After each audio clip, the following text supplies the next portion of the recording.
Narito ako na may magandang video tungkol sa Ken Yaman at Osgay Girl.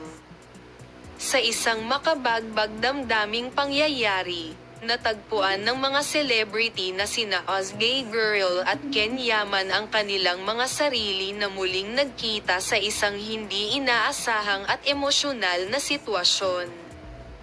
Ang hindi inaasahang pag-unlad na ito ay hindi lamang muling nagsama-sama sa mga dating co-stars, ngunit na-highlight din ang lalim ng kanilang pagsasama at ang kanilang walang humpay na suporta sa isa't isa sa mahihirap na panahon.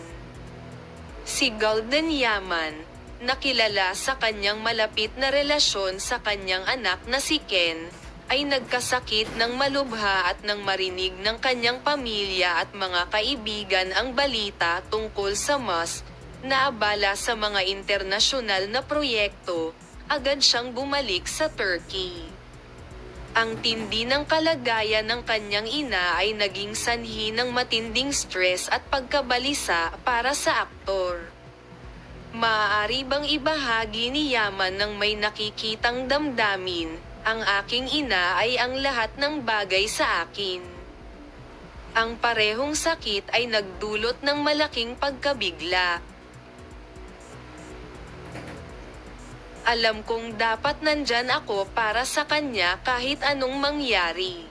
Mabilis na pumasok si Osgay Girl upang suportahan si Ken Yaman sa mahirap na panahong ito sa isang nakakapagpainit ng puso na palabas ng pagkakaisa. Sa kabila ng kanyang mga abalang schedule at panakanak ang tsismis tungkol sa kanilang relasyon, ang agarang reaksyon ni Osgay Girl sa mga balita ay nakasalungguhit sa nagtatagal na bono sa pagitan ng dalawang bituin.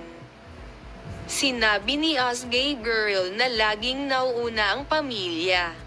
Nang marinig ko ang tungkol sa sitwasyon ni Golden Yaman, alam kong kailangan kong makasama si Ken at ang kanyang pamilya.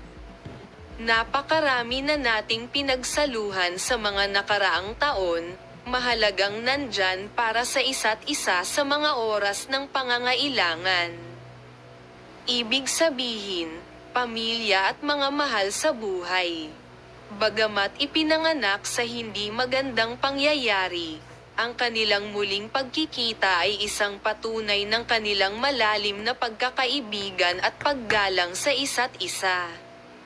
Salamat sa panonood ng aming video Palem. Makita ka sa mga bagong video.